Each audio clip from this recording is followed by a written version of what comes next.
Cans it up, the Penguins were changing. They're able to come out relatively easy. Here's Keith Primo with the first. Primo cuts it up, scores! There it is! Keith Primo! The much maligned center of the Philadelphia Flyers wins this game in the fifth overtime.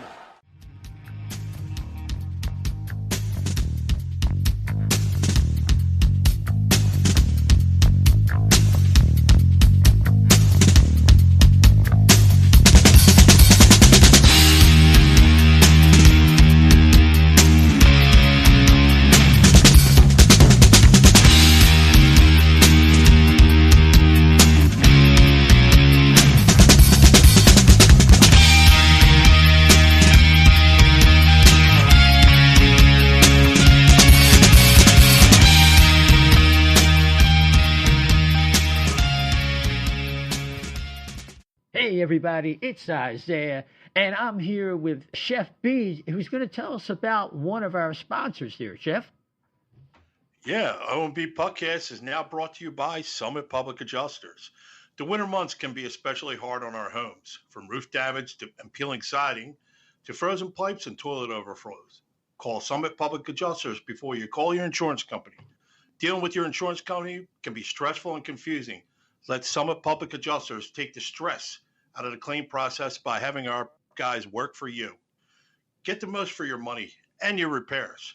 The next time the big snow or the rain leaves you with some home damage, contact us for a free consultation. Summit Public Adjusters are licensed in Pennsylvania and New Jersey. Learn more at summitpublicadjusters.com or call 215-752-0560. Just tell them that the chef sent you.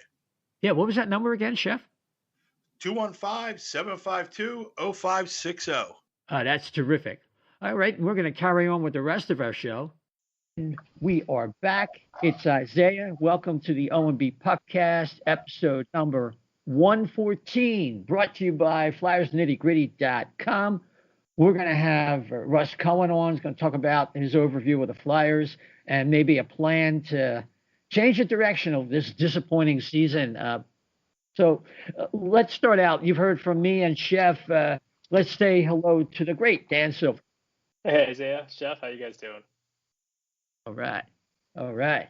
Okay, so we've had a little bit of technical snafus here, so we're going to just roll into it and kind of like the Flyers. Yeah. Technical snafus, too. Yeah, their whole season is a technical snafu. Yeah. 58 games in 8 games left, 22-19-7. 51 points, 9 points out of a playoff spot. Most notably for me, they were minus 35. I don't know, that's like 60 goals behind the Rangers, or they're plus 33 or something like that. Or 68 goals. It's insane. Even if you take out the 14 goals from the 2 Slaughter games, it's still 54 games. So 3-1 since our last show. But let's hit some good news.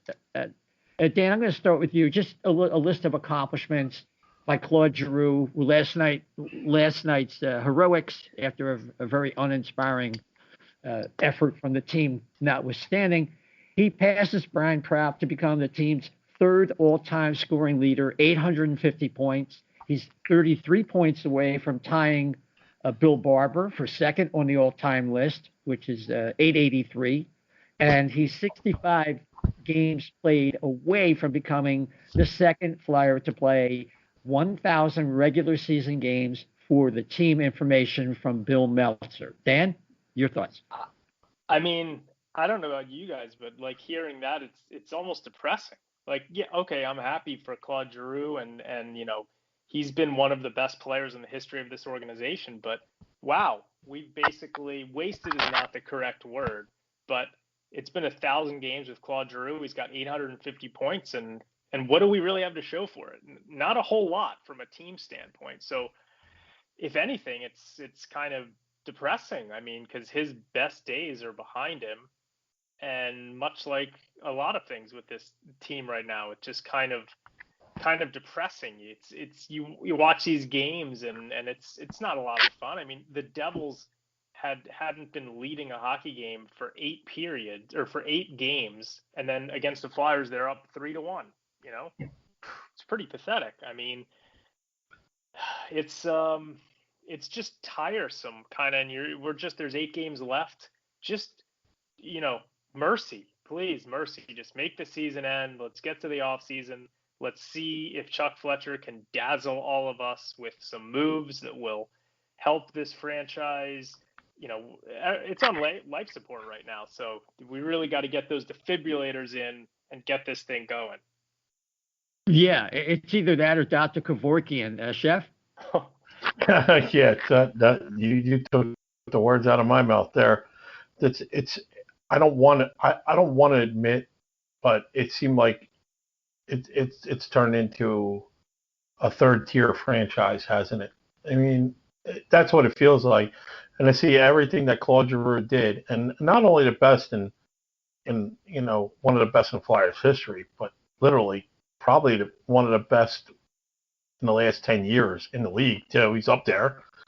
He's in the top 15, top 20, and I get mad more than anything. Dan was depressed, but I get mad because I remember our cup runs. I remember all that stuff, and it was fun, and it was happening. Playoff runs. It was happening every year. At least you had something to look forward to. Now we're gonna bow out of hockey and freaking and it's not. It just infuriates me. That's all. I'm mad more than anything else that they did this. They didn't take any steps to build a team around somebody like Claude Giroux.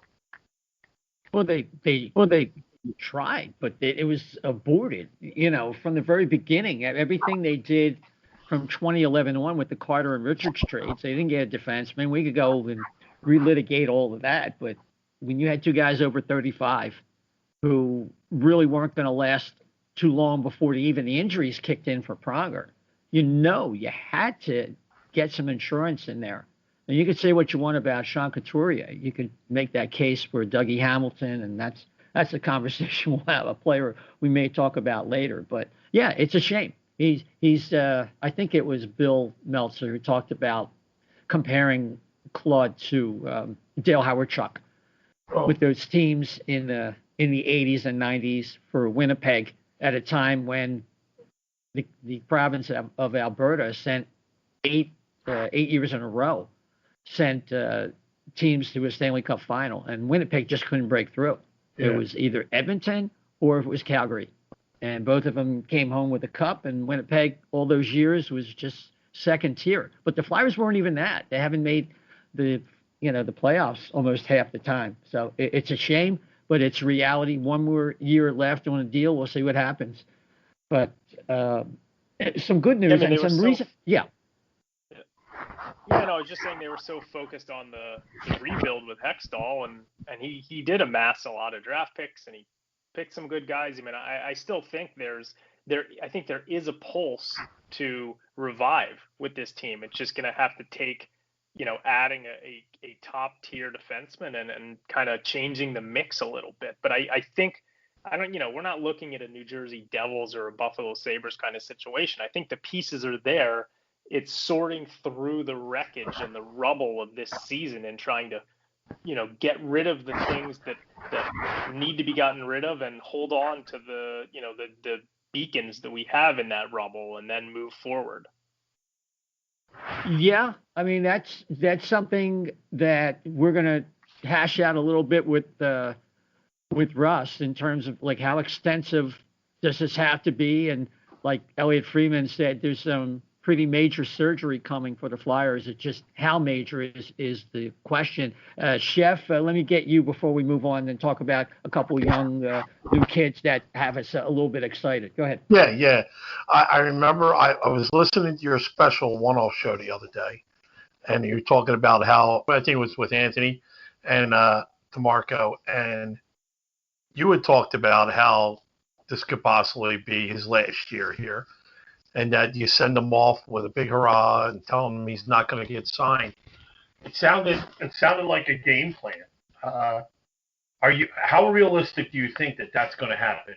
I mean, and I'll ask both of you. If Claude Giroux gets traded next year because he waives his clause and he's fine with that to move on and try to go somewhere to win his cup, if you're happy with that, Is that something you back, or you sit there and say if he takes a homer discount and says I want to finish my career as a Flyer, would you take him for 3 years for like what, $4 million? I can't even get into that conversation to be honest with you. I think I've talked about Jerome McGinley, who's closer at this particular, I guess, commensurate stage of his career to being a Hall of Famer even than Claude was. And they waited too long in Calgary to trade him. It is inevitable that the Flyers need to change over this team. And I probably feel there needs to be more of a change. But how realistic is that? And how much fortitude is a word that John Shannon used recently on Off the Post. You know, how much will Chuck have to lay down the law and say there needs to be a fundamental change here? I don't know. But if they did the right things and got a good return, changed the culture of this team, which is just a legacy of failure. I'm not blaming Claude, but if you need the cap space and you need a change in direction, there's nobody on this team that it's more important than the team itself. And that's, I think we've seen over the last, 9 years or so that fans too often have had these sacred cows. You can't move him. You can't trade him. I've never seen a period. I've watched this team that, everybody knows how long, half a century watching this team. I've never seen an era of futility quite like this. So I'm up for anything. Just curious, Dan, do you have any comment on that? I would be absolutely shocked if Claude Giroux is not on this team next year. I mean, we'll see what Chuck got up his sleeve, but I don't think moving him is going to be part of it. We'll see what happens, but I don't know what team's going to want to take on that salary for next year either. So. Okay, I understand that. I don't think he'll waive his no trade, but do they offer him a contract? Do you think that? I think he wants to stay. I think he'll take a discount to stay with this team. I think he would too. He's got a son who was at the game last night, and it was like they're expecting their second child now, right? Yeah, Shep, you're fading out a little bit from me. I'm not hearing you that great. I'm sorry. Yeah, it sounds like he's in a wind tunnel. That's better. Yeah. Is that better now? Yeah, absolutely. Okay. Sorry. And I just think he's made his life is here now, and I think he's pretty much resolved to the fact that if he lowballs it and takes a homer discount, that he might finish his career here. I mean, even if he's not captain, I think that could be a possibility in his mind. But I don't know how well that will be received by upper management. You know what I mean? What has upper management done anything to? What has anybody done to make us feel confident? Except maybe Chuck last year made some nice complimentary moves, which in the end ended up not really leading anywhere. But it was a nice year last year, especially under the circumstances. That's about all I can tell you. Yeah.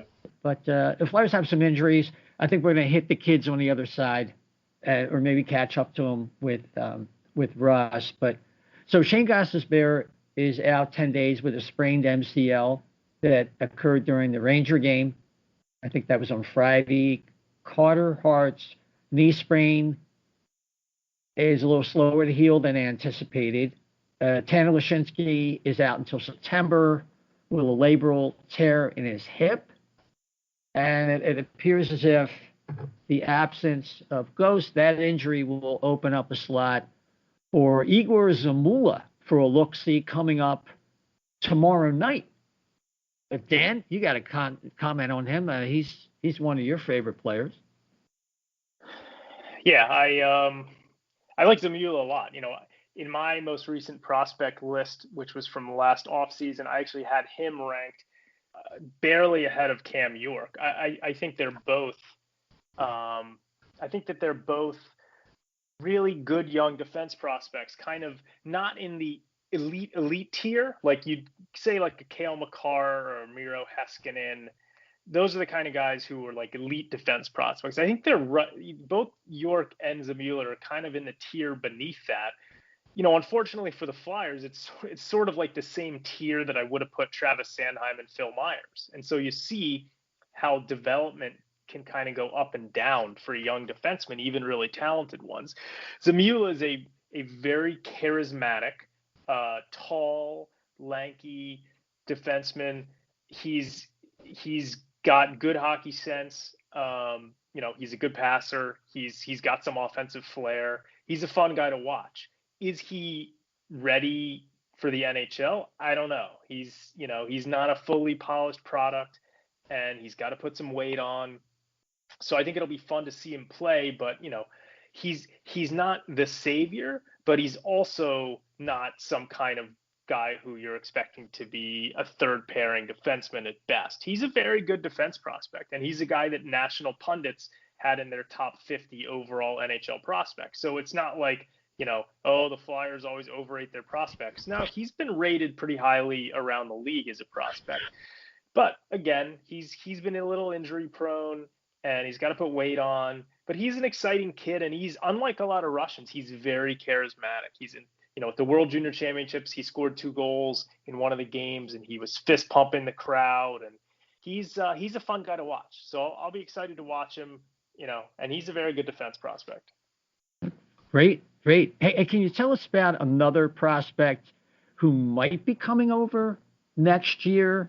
Samuel Ersan is not going to be signing with his current team. That doesn't mean he might not stay in Europe, but what do you think is going on there? Have you heard anything? Ersan, there was an article that came out yesterday or the day before that he's not going to be tendered an offer from Brynäs, his current Swedish Hockey League team. And the same article said that, he would drop everything if he could come over to North America. He's an extremely talented young goalie. He's sort of in the Felix Sandstrom mold, except unlike Sandstrom, he's put up better numbers in the Swedish Hockey League. They were both the starting goalie for the Swedish World Junior teams, both performed very well. Ersan, he's the guy who I think is far and away the Flyers' top goalie prospect right now after Carter Hart graduated. And he's a guy to me that could come over, spend a year with the Phantoms, and then be ready to kind of play 1A to Carter Hart number 1, assuming that Hart can kind of rebound from this year. But Ersan is a very talented prospect, and he's a kid that we've seen you need 2 goalies in the NHL these days, and I think he's the one to me that has the best chance of becoming a legitimate NHL goalie. Great. Yeah, this could be goodbye to Alex Lyon, perhaps. Well, let's hope so. I'm so sick of Alex Lyon. He seems just like such a super nice kid, very smart kid, just not a very good goaltender. No. I mean, Ustimenko should be coming back. He's probably going to need some time to get it together after his surgery. Was that a hip or something he had? Hip flexor, I do believe. And we'll take up with some of these kids also with Russ in our 25 and under stay or go segment. Hey, what's up, guys? Russ Cohen, how you doing, man? Good. How are you? All right. Hey, Russ. Hey, Russ. Hey. Yeah, from Off the Post podcast and, of course, sportsology.com. Russ, wow, we're talking about the Flyers, and I think we're waiting for our prescriptions for our SSRIs to come in pretty soon. But, hey, what went wrong this year? All right, so the easiest way for me to encapsulate that was I still feel like when they went to the bubble, and we heard after the fact that Niskanen wasn't thrilled with playing in the bubble, but he played.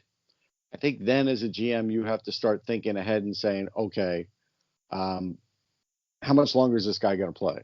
Because he didn't really want to do this, but he kind of let that slide. And then, we don't hear anything. And then you hear, oh, you know what? He's not coming back. And then you hear that Fletcher's trying to make a trade for a top 4. But again, that's hard to make in a couple of month period, but it's still possible, but you really have to give up a lot of assets. Didn't do that. Had a bad signing with Gustafsson. And so went into the season hoping and praying that the young defenseman could all of a sudden be a second pairing, and that, didn't exactly work out right. So you were out at number 2. Your second pairing wasn't great. And then you still had the same problems on offense, with the exception of JVR, who did really well. But then while he was doing really well, like Connectny didn't do anything, or not very much. And so those kinds of things really derailed them. But I felt like the blue line derailed them for most of the year, because they really had no push from the blue line. There were times when, sure, Provorov was getting some points, and occasionally Sanheim, but then his play became a little shaky. Myers didn't add as much as, maybe you'd hope offensively. And I just feel like with AV's kind of offense, you do have to get things moving from the blue line to kind of open things up. And I don't think they really had that.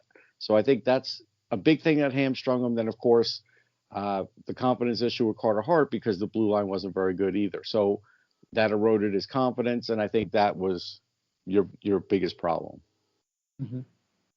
Yeah, to add to that what they showed in that bubble in terms of maybe not being hard enough to play against and not really having much of a team identity. Those are just some of the fan-oriented complaints about what this team's been for quite a while.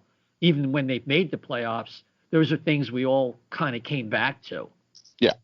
No, that's fair. You're the GM. You've just been hired. Okay. How much were you paying me? I have to ask before you hire me. I tell you, right, that if you can do the job, I'm gonna do it based on results. But you'll make as much as AV's making as a coach. How's that? Okay, that's fair. Well, how would you approach this roster? Like, what do you like, and when you want to maintain that's good overall, and what just has to go finally after this period of futility? Well, I don't like the team's speed. When they play teams like the Devils and Rangers, they look slow. So to me, that's a bit of an issue. I'm fine with Sanheim and Myers unless I have to trade one of them to make the big deal. But otherwise, I'm fine with them continuing to develop. Otherwise, I'm going to try to peddle off Jake Voracek to Seattle. And if I have to give him Morgan Frost, I may have to give him Morgan Frost. Like, I don't know how else I'm going to do it, but that's the only way I'm going to get any kind of cap flexibility. I'm not going to go after any huge fish like Seth Jones or anything like that, because I can't really afford another $8 million hit, no matter how good he is. So I'm not going to get rid of an $8 million to bring in an $8 million. That's not going to happen. So I would go after some of the, secondary kind of defensemen. Matt Dumba, I know that Guerin wanted to trade him a while back. He'd be a number 2. I certainly would go after him.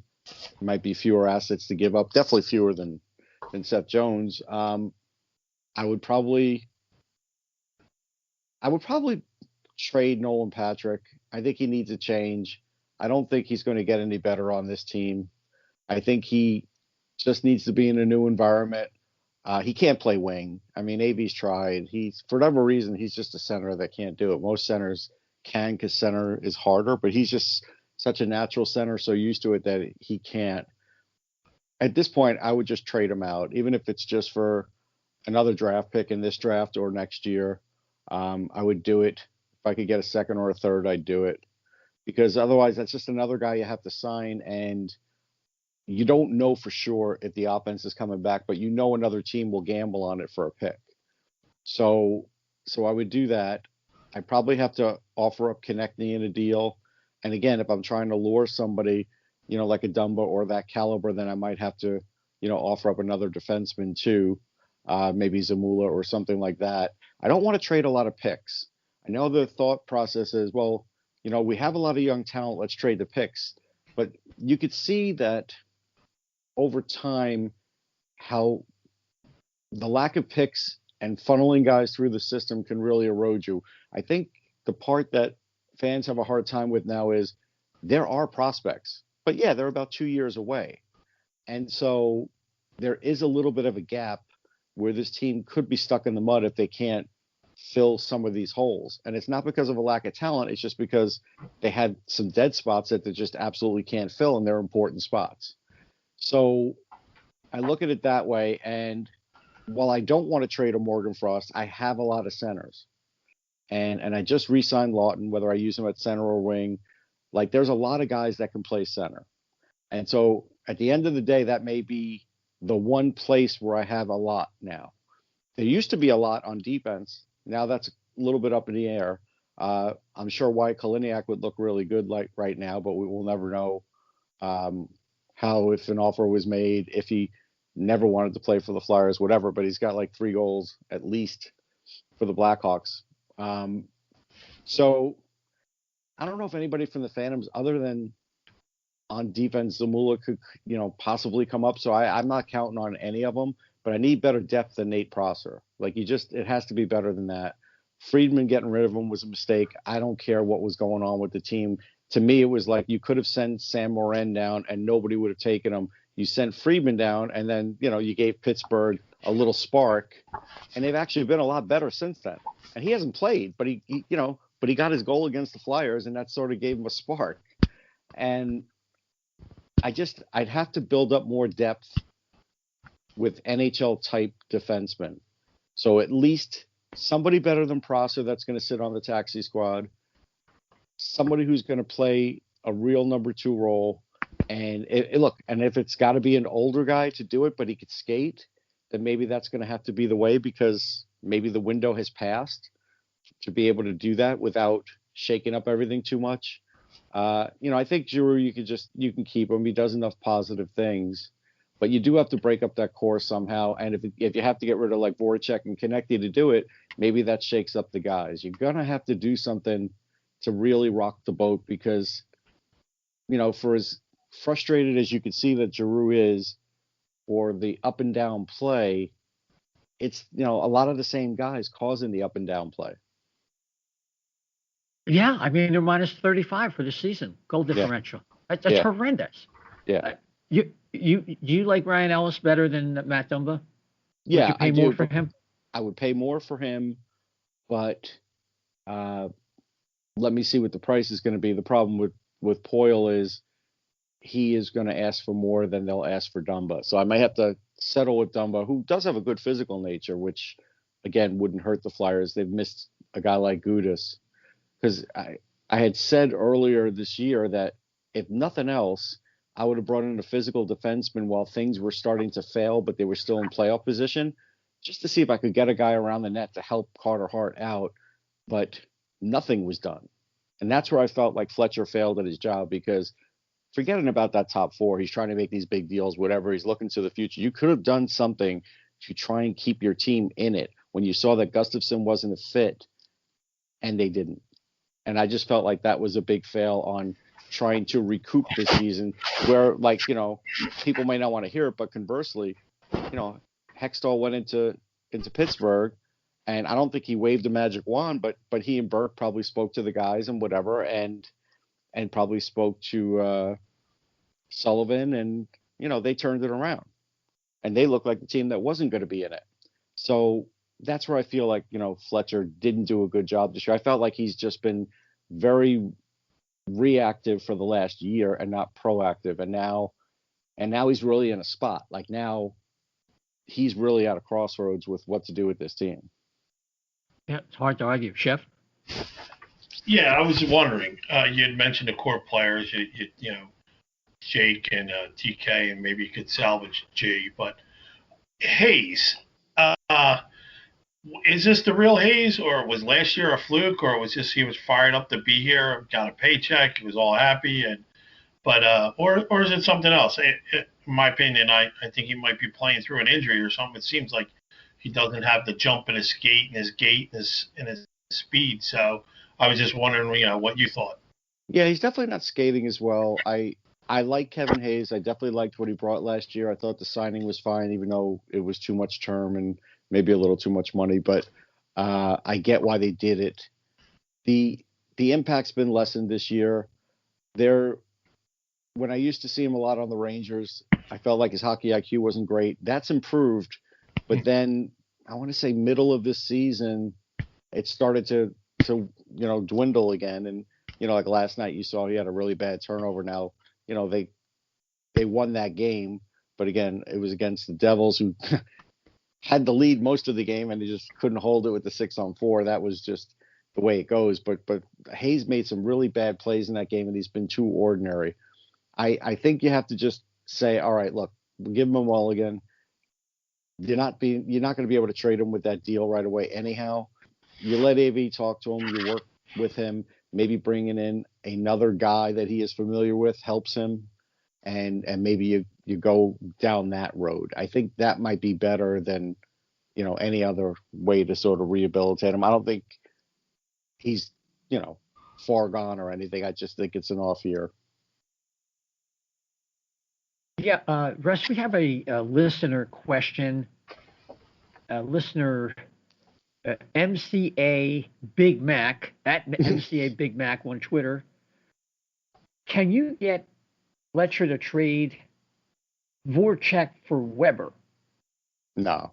It sounds crazy, but does he think that type of deal is going to take? Is that what it's going to take to get rid of Jake's contract? And I'm thinking, well, Weber's still a really good player. Yeah, Weber's still good. They like him in Montreal. He likes it there. He and Price are buddies. I don't think it would go anywhere, and I don't think, Bergevin, the biggest contract he signed is like Josh Anderson. Yeah. So I don't think he's going to bring in another big one while he's in cap trouble too. He's built a really good defense there, and I just don't think he would do anything to tear it down. So I don't think you could go that route. Yeah. I mean, it goes to what John Shannon was talking about on your podcast. Check it out, Off the Post Radio. Yeah. Will Fletcher have the fortitude to make, a major shakeup with this team? And he asked, between Voracek and Giroux, who was a winner, and it goes to that. Yeah. And what we say is, I know people reacted to today too on the Buzzcast to John Shannon, and I know, fans might be mad at him, but he is telling the truth.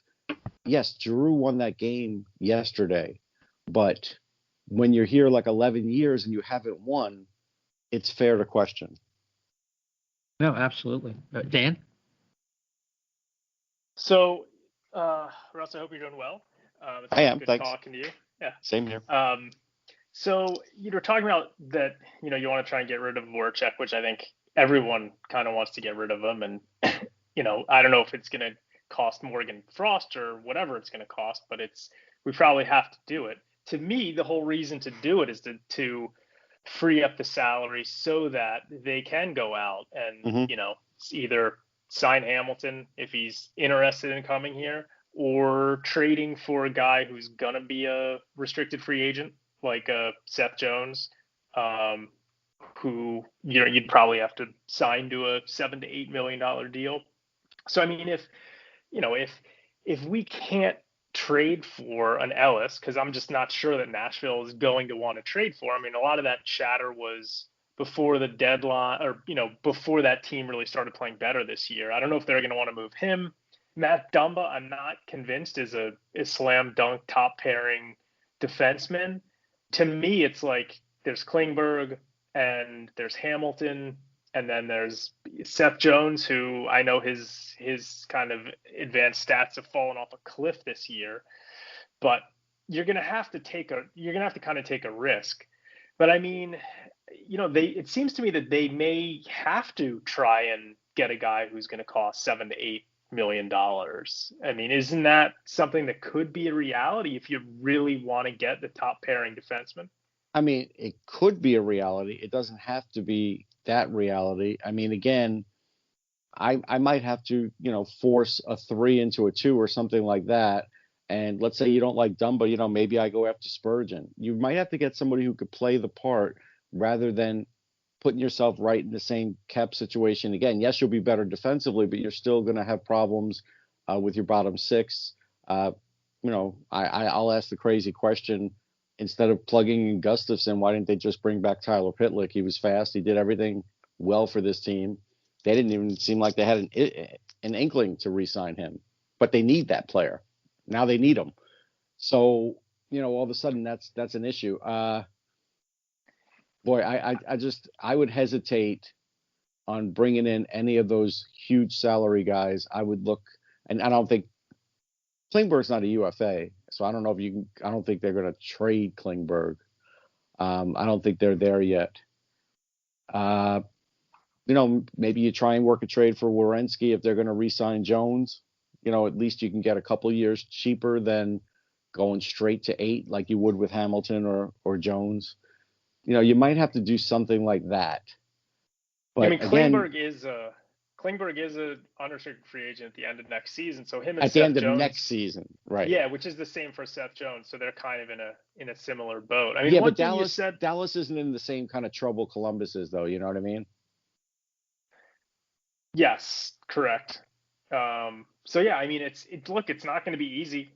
I don't envy Chuck Fletcher's job of having to go out there and get a top pairing defenseman, but that's what he's going to have to try and do. And that's why he makes the money. One thing you said, talking about the bottom 6, for me, the bottom 6 is just the least of my concerns, because you look at a guy I think that's where the team's prospects that are ready, I think that's where this organization is stuck. We see what Wade Allison's been doing, and maybe he's going to have to be a second line player next year, but he's certainly a guy that could be a third line winger and bring you everything you need and everything that a Pitlick would bring.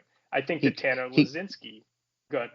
No, and I agree with Laczynski, it's a shame he's got a hip injury right now. Yeah. But Allison's never played more than 30-something games in a row. Can he do that? He hasn't been able to do it in college. What you're saying is true about the talent, but we got to see if he can get through the rigors. And so, now that's another hope.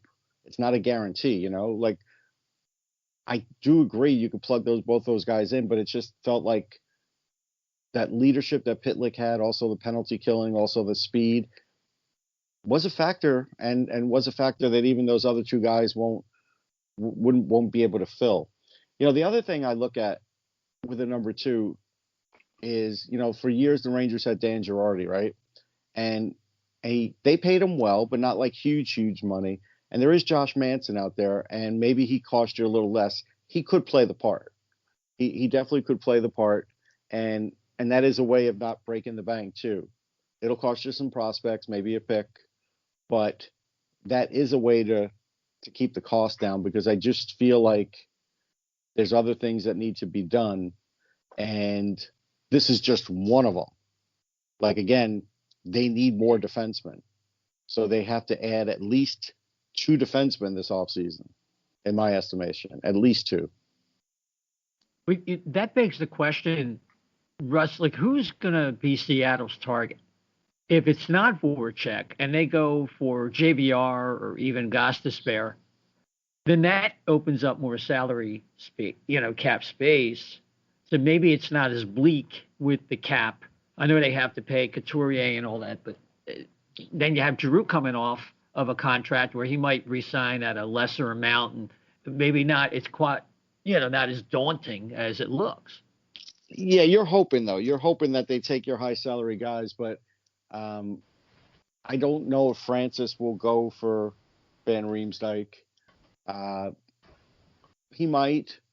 I don't think he would go for Gostisbehere. I think he could see the writing on the wall with that one. And again, I think he'll get better defense. He can get better defensemen than that in the expansion draft. But Van Riemsdyk is a possibility.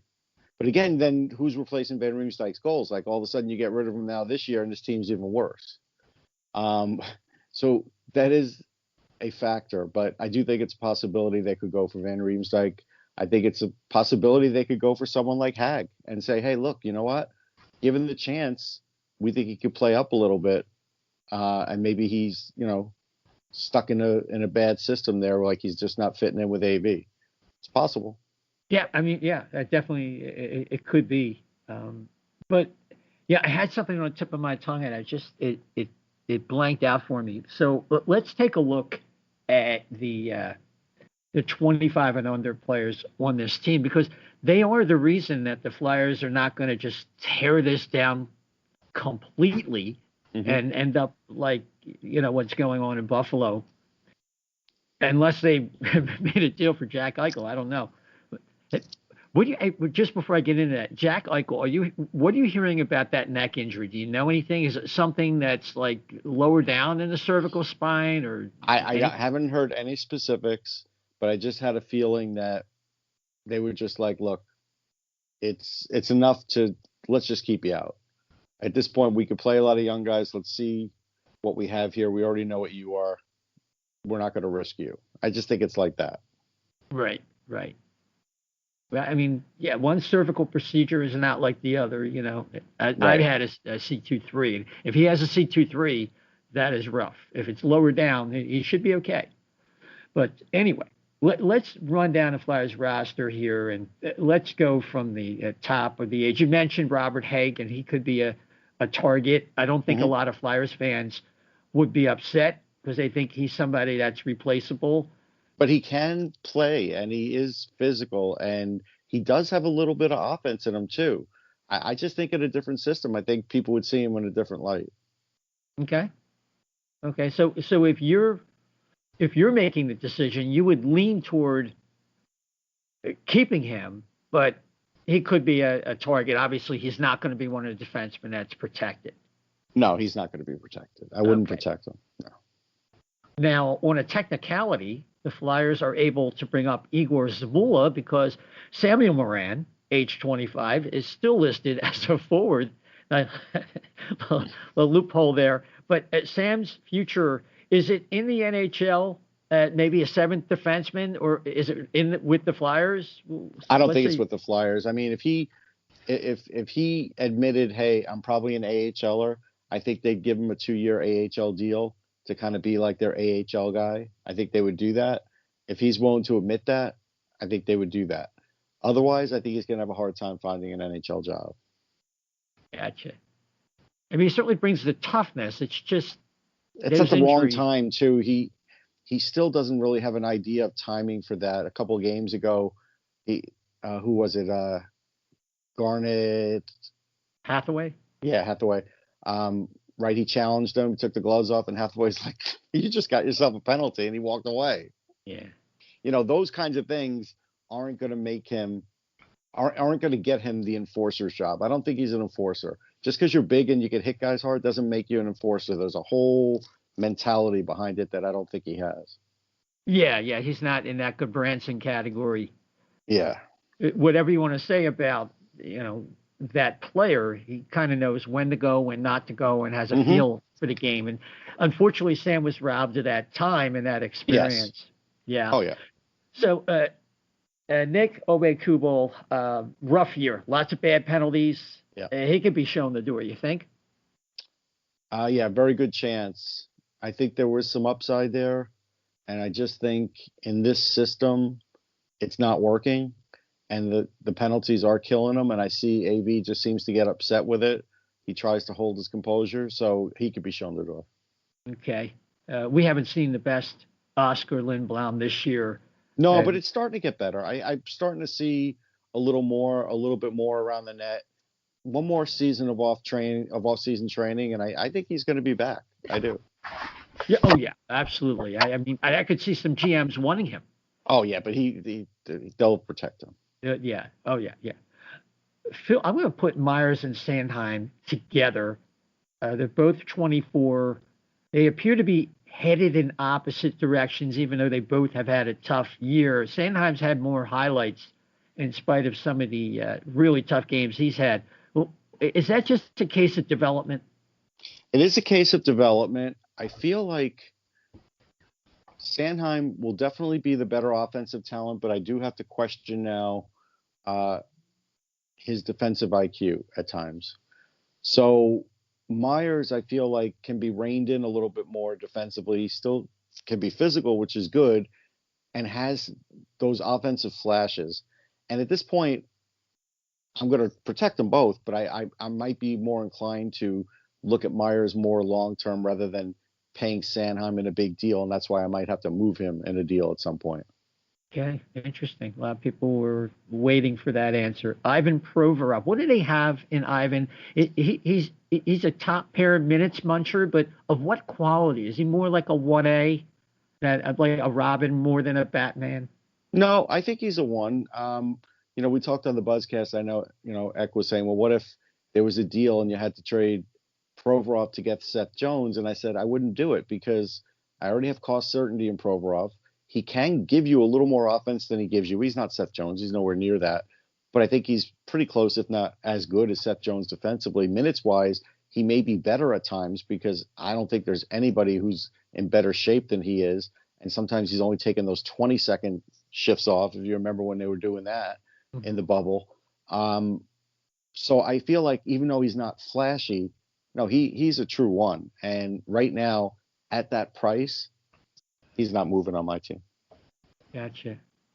I think I disagree with Ivan. I don't think he's quite at the level that they thought he would get to when he was drafted. Although I think that in time, some defensemen take till they're further into their mid to late 20s.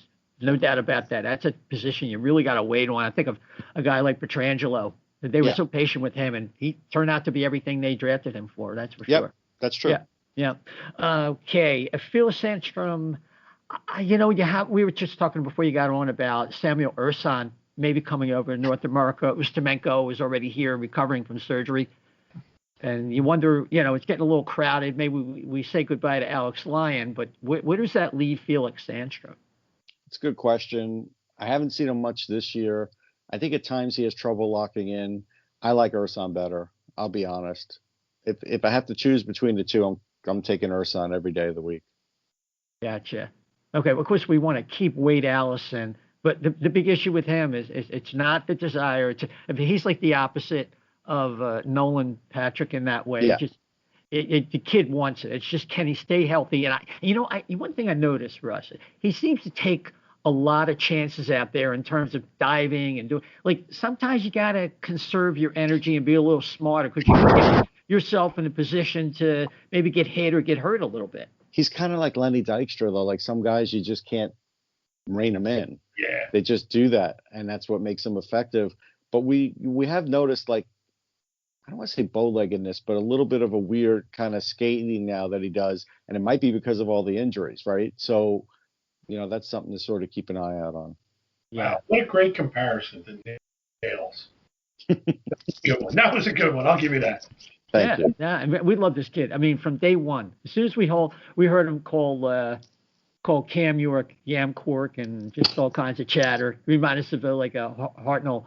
So Jackson Cates just gets signed, and because we know his brother's a smart player, not a great skater. Jackson's got better wheels. How would you contrast the two? Yeah, Jackson's more. I think more of a defensive forward, but he wins faceoffs. He can get involved in the offense. I've watched him in enough big games to know that he can play in these games. It'll never hurt you, and once in a while he'll get some points. Noah's certainly the higher offensive caliber. I don't think Noah's skating's a big deal. I do think it's gotten better since I've seen him in the USHL, and I just saw him a week and a half ago in the Frozen Four, and I feel like it's fine. And he's playing a top center role in college. So I kept telling people I don't think they signed Jackson just to get Noah to sign with them. I don't think they did that. I think they signed Jackson because he's an older guy that actually can play a little bit, and the fact that they are playing him now shows you that they feel like there's something there rather than guys down in Lehigh, and and that's a positive for him. Now he did have a minus yesterday, but I did see him making some really smart plays, good wall play and things like that. And so, yeah, I could use him as an energy guy. I could use him that way. And so I like Jackson Cates. Okay. TK, we talked about Travis Connectny. You think he could be part of a deal if they up the ante and Morgan Frost wouldn't get it done? Up the ladder would be somebody like Travis Connectny, 23. Yeah. A little inconsistent, but certainly. A little? What do you have, 24 goals last year? He's not getting close to that this year. Yeah, 9 goals so far. Yeah, he's not the same. The emotion's not the same. Once in a while, the emotion would catch him in the penalty box, but not really for the wrong reasons. We don't see him getting fired up, dude. Do you see him getting fired up like he used to? And where he would take that offensive and just get the puck on the next shift and score a goal? Like, well, when's that happening? When's the last time that's happened?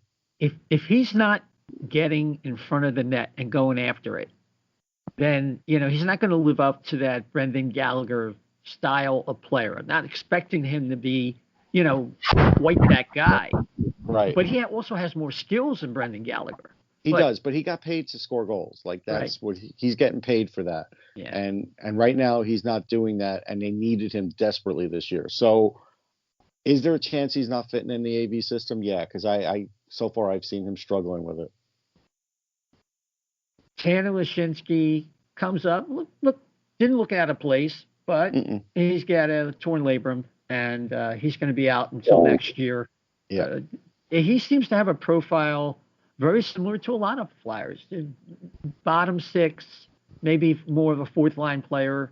What else can you tell us about him? No, I think he could be third line. And okay. And the reason I say that is he has better speed than a lot of the other guys we're talking about. Also a physical nature where he could push off the puck and guys won't get the puck away from him very easy. He could hold on to it really well. Good passer, good vision. He's not going to be a top scorer or anything, but he can surprise you at times.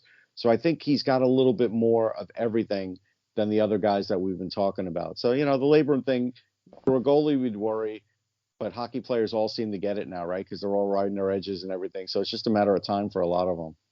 Yeah, definitely. Yeah. I'm going to put Bunnaman and Turinsky in the same basket, even though I think Bunnaman probably has a little bit higher upside. Mm-hmm. But they moved away from Bunnaman a little bit. I'm not sure why. I thought he was fine at 4C. I thought he did give them that pushback that they wanted.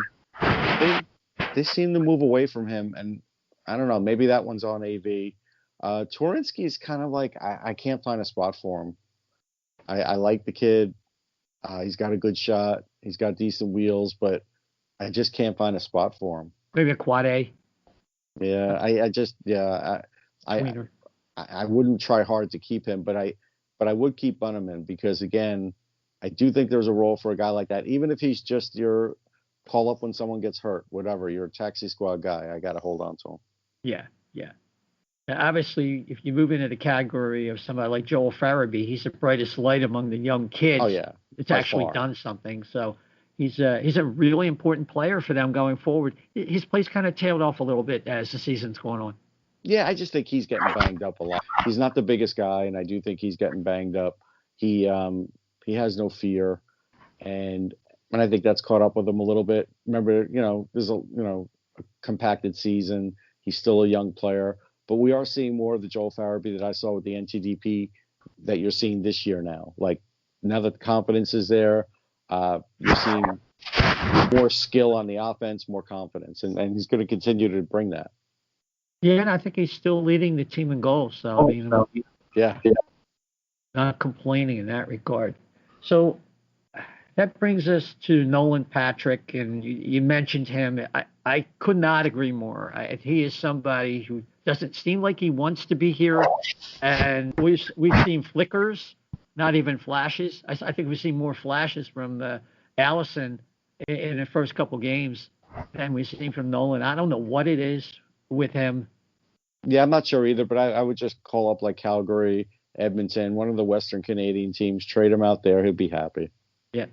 Chef? With Patrick, do you think, I know him and TK are buddies. Do you think TK's fall off or something like that? Is it, I guess, are there, you talked about trading them, are their fates combined? Could they go somewhere as a package deal? That way they can be like happy little friends again? I mean, it's possible, but I don't know if that's likely. I just think, Patrick, I just think with everything that's going on here with the injuries and him not being the, guy who likes the media the most, I think he needs to go to a quieter market. I think that would help him. Yeah, it's not like either one of them has reached the status of Carter Richards, where that, we wish we had those problems. I let them go.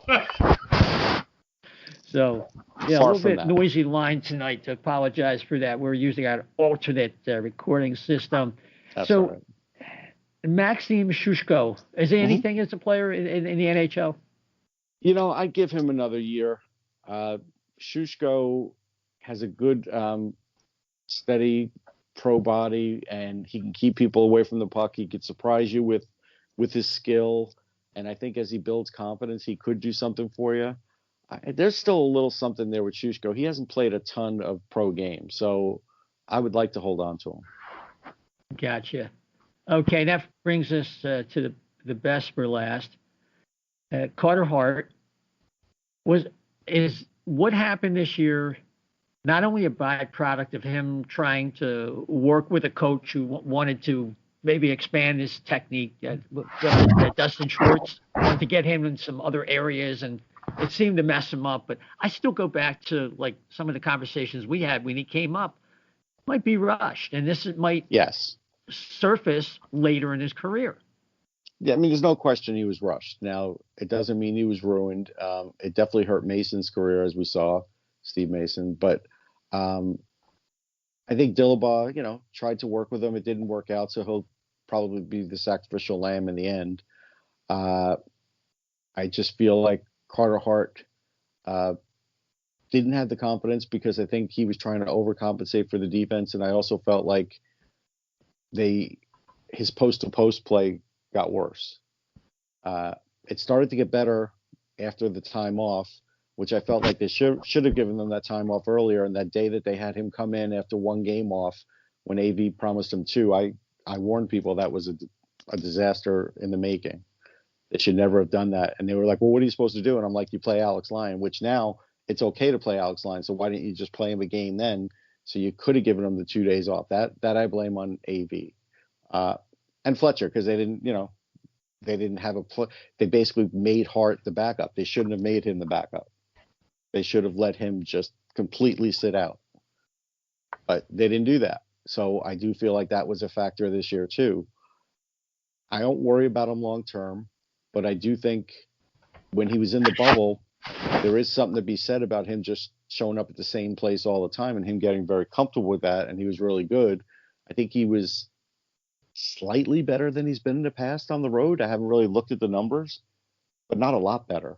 So I still think he's got to work on that, but I think it's getting better. So yeah, I think a little better defense will go a long way for him. I think that's what really hurt. I think the goaltending really hurt them mid-season, but in the beginning, it really started with the defense, and the forwards were as big a part of that as the defensemen as well. The play in front of them was awful. Yeah, and honestly, I would try and get a former goalie who was really good with their stick to work with him, because he's just bad behind the net with the stick. He's not even close to being confident with that, and we've seen more than a few turnovers by Hart there. That's a real weakness. Yeah. But what accommodations do you think are going to be made with players like Forster and Zayd Wisdom? Well, Wisdom obviously needs to go back to the OHL. He's going to go back. Yeah, Forster, are we being fooled by what we're seeing? Yes. Or should he go back to the OHL next year?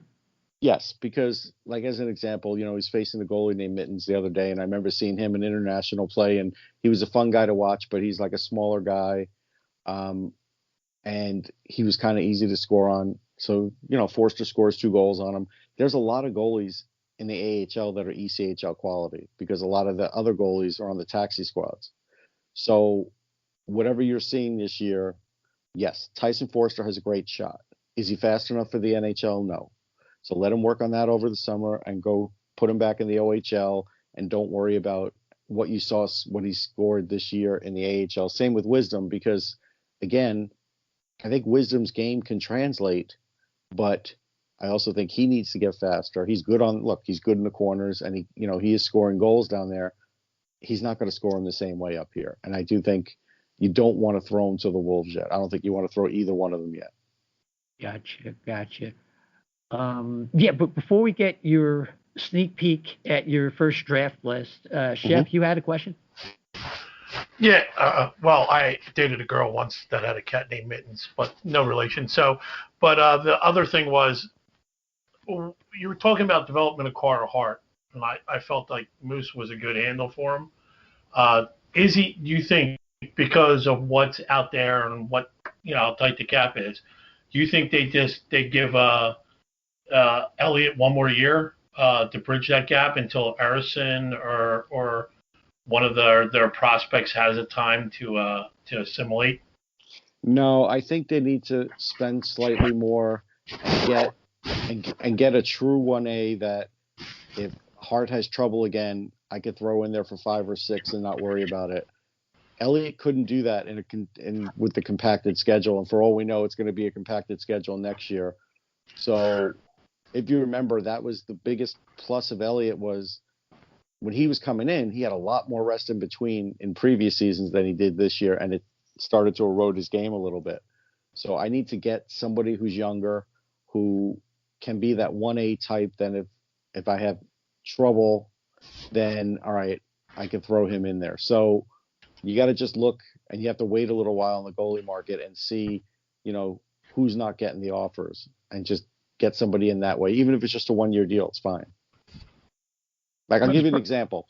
Yeah. Even though he's not young, but he's like 32. But like if Stalock is out there and Edmonton doesn't use him this year, he's the perfect guy, because you saw he could ride a team, and he really helped the Wild last year when Dubnyk was having personal problems, family problems, and so like that kind of guy is better than Elliott at this point. Even though he's not that much younger, but he has more mileage. He's got more to give, I think. But even a younger guy would be better than that. Okay. Bernier in that realm? Yeah, if you could afford Bernier. He might be a little too costly. Right. Gotcha. So it's a strange draft here, Russ. We don't know really a lot about these kids. And listening to, again, referring back to John Shannon, it's a split. It's a divide in the league among the executives. There's some that are going to say, hey, this year it just ain't happening. We don't know who these kids are. It's a total crapshoot. Let's be open to trading out of this year and getting some value for future drafts. And there are others that are going to want to try and mine this class and see what they have. Yeah, I wouldn't have a problem mining this class if I've had enough scouts out there all year, and especially in Europe and in college and NCAA where they've played the most. If I feel like I have those bases covered, I'm feeling okay about this draft. If I'm like the Sabres and I haven't had many boots on the ground, I'm a little worried, especially with all the picks I have. So that's where I feel like teams could have extra knowledge. Now, a team like the Flyers, let's say they're going somewhere, I can give you 15 reasons why they should not trade their first round pick. Like, I can give you 15 really good players right off the bat, and they'll probably pick up a lot higher than that, or at least moderately higher than that. And so I wouldn't do it. I wouldn't do it for the world. I'll do anything else, but that's why I'm not trading the first, because I just feel like even if you have a bunch of seconds, thirds, and fourths and whatever, you don't want to pass on the first on this one, because I do feel like there's like 3 layers, 3 levels in this first round. And then, after 45, I think it starts to get iffy. Now, iffy just meaning, you're going to hit less, the frequency is not going to be as great. And it might be less than in normal years. In normal years, 3rd, 4th, 5th, 6th, 7th isn't great anyhow. So that's where I think you'll see a lot of college and Euro players and USHL and maybe even some high school, because they've all been playing. And I think it's easier now with the under 18s going on now. And I was just watching the Czechs against the Germans, that gives you a little bit more fuel at the end of the season. At least there's a real tournament, and you're getting to see some players from Canada that haven't probably played at all this year. And then, some from other countries that have played, but like in the Czech Elite League, now you can get a better look at them. So I think that's a big deal. And even like in the All-American Prospects game, while the NTDP might not be as strong this year, there's enough guys that I feel like I could get some hits on. And by that, I mean, if you're picking, I don't know, 22nd, 23rd, 24th, don't think that guy's going to be a top liner. But if I get a second or third liner there, I'm still going to do it if I feel like it's almost a guarantee or close to it. So I think you have to look at it in those terms. Right. I think they're probably going to pick anywhere from like 10 to 16 in that range, depending on how everything falls. So, well, unless they get really lucky, yeah. Oh yeah, they could go up to number 2, like they did with Nolan Patrick, but it's got to turn out better. It would turn out better this year, because I have my 1 and 2 are Owen Power and Matty Beniers, both with Michigan. If you got either one of them, you'd be laughing. And I know I was high on Nolan Patrick, but I didn't know all these other things were going to happen with him after he got drafted. There's no way to know that. I still feel like he was the higher skill guy over Heishier, but with everything that happened to him, Heishier is the better player right now. He's not, he's not a star player either. He's a good player. So these guys are a higher level, but then, there's going to be other ones where when you start getting into the 20s, they're going to be lower levels than some other years. Still good players though. But, there's always going to be some things that you have to figure out with them, how to fix them, whatever, those kinds of things. But yeah, if you could get up to 2 this year, you're laughing. Well, yeah, they could always call up Cam York and invite him to the draft table, and he could help out with the selection. Power Veneers, I'm not going to go through this because nobody knows these names, but is there a big separation between those two? Well, they play different positions, like Power's a defenseman and Veneers a center. I think the reason I have Powers at 1 is because he's a big kid. He reminds me a little bit of Ekblad. He makes great passes, tape-to-tape passes, very hard passes. He's very calm. He's poised. He led the nation in points. He was one of the top shot blockers. He didn't have that many PIMs, so he's very disciplined. So when you could plug a defenseman like that and you get a young guy, even if you put him on your third pair in the start, you're laughing. You're like, wow, that's tremendous. So nobody should pass that up.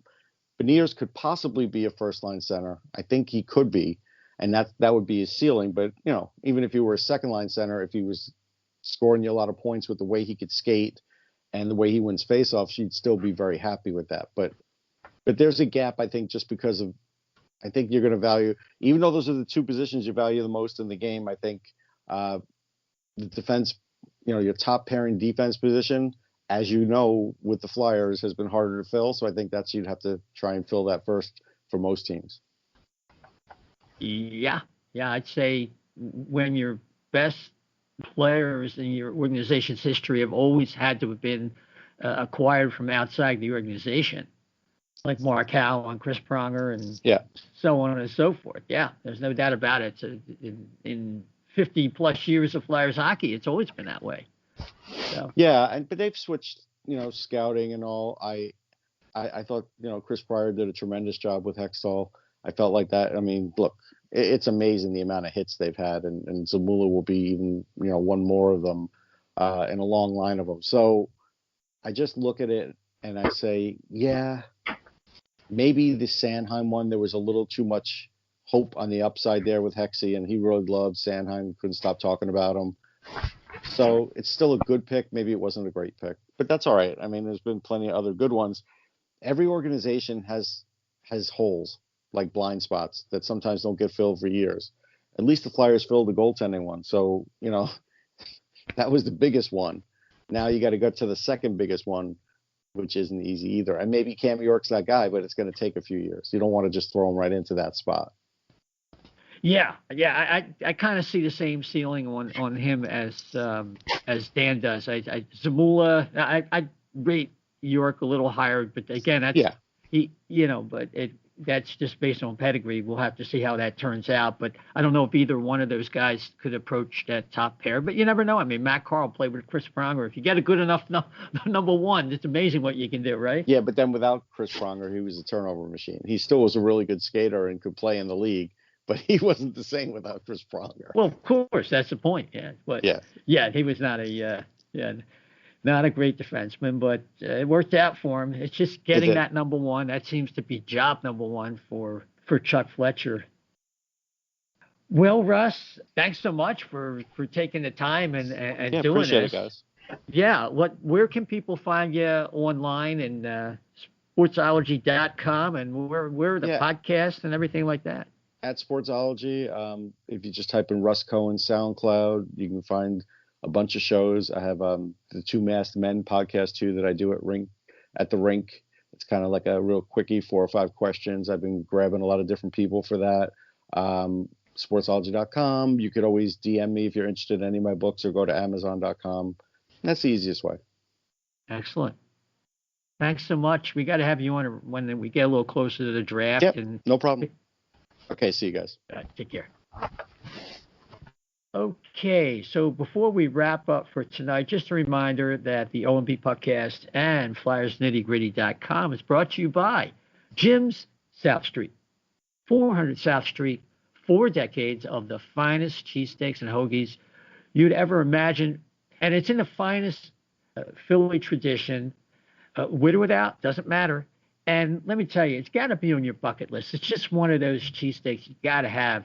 But don't worry, if you live down by 400 South Street and you can't get there, they work with DoorDash to get that delicious food right to your door.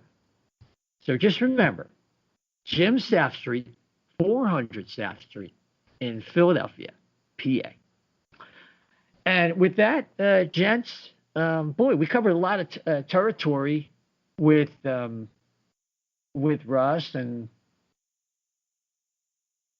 I personally think that the Flyers have to do something a little more dramatic. And Dan, I'm going to go to you, and I really want to see a big time shakeup here, and I'm hoping that's in the cards.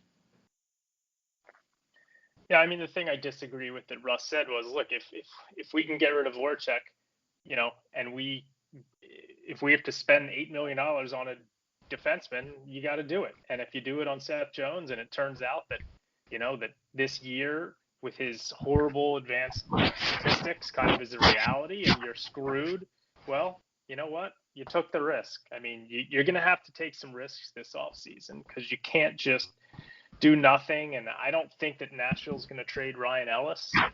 So, I think you're going to have to get a top pairing defenseman, and you're going to have to, I don't know what your definition of drastic is. I don't think that they're going to get rid of Claude Giroux or Sean Couturier. But, I think you've probably going to have to move. Nolan Patrick will be gone, and you're going to have to try and move maybe Connectny to get something, I don't know. I don't have the answers. I'm hoping that Chuck Fletcher does. Yeah, I figure they have to also get rid of JVR or Gossesbear's contract. You just can't have those kind of inequities. That's a given. That's a given. One, if not both of those, I would think they'll try to get rid of. Right, and that would justify, getting more and trying to strike big on that top pair of defensemen. So I think we're going to kind of leave it right there. Just a wrap. Some important dates. We went through them.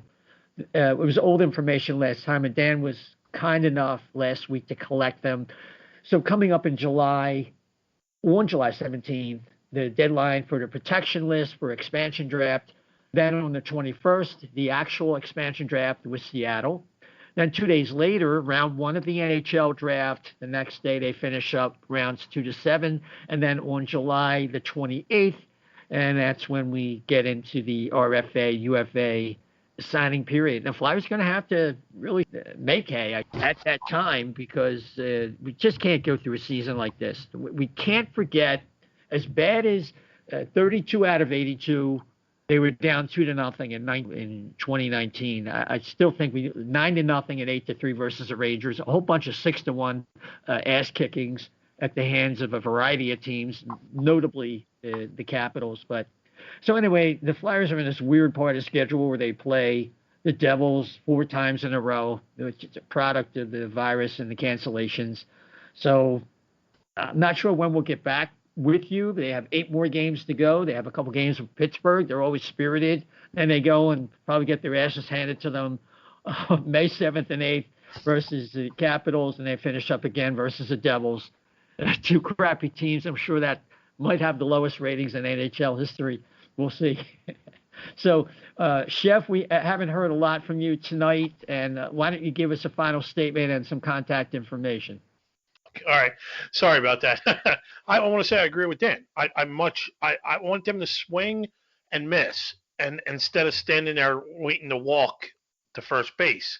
I'd much rather have them go out and spend that money on that they're going to save from Voracek on by moving Voracek, and spending it on the number 1 defenseman. I understand that Connectny may have to go, and I understand that Ghost's contract has to be moved. I don't know if I get rid of JVR just yet because until I see what you're going to replace in scoring, you need to have something available. I think so. Maybe he's back burner. His contract might be harder to move. He might be at the end of next season if they're still not in contention and they can use him to trade for a team that's a contender. But otherwise, I think I'm ready for them to pull a Paul Holmgren. At least try, and if you swing and you miss, at least you took a swing at the ball. Absolutely. So where people can find you on Twitter? You can get me at Chef to the Left B on Twitter. Gotcha. Dan? Yeah, folks can find me on Twitter at dsilver88. Fantastic. And you can find me, Isaiah, at Isaiah, ISAIAH _520. Isaiah, don't forget the _ 520. And of course, you can catch the O&B Puckcast on Twitter at O&B Puck, at O&B Puck. If you could rate and subscribe, it really helps move us up the charts on the various platforms, particularly Apple Podcasts. We have a YouTube channel. And when people are looking for Flyer Podcast, if you do subscribe on one of these platforms, there's 12 of them, SoundCloud, iHeart, Spotify, you name it, Deezer, Radio Public, on so many, TuneIn, Stitcher. Yeah, so it moves us up the charts and people can find our show, and that's really been happening in increasing numbers. I'd like to thank everybody for that. So until next time, everybody, take care.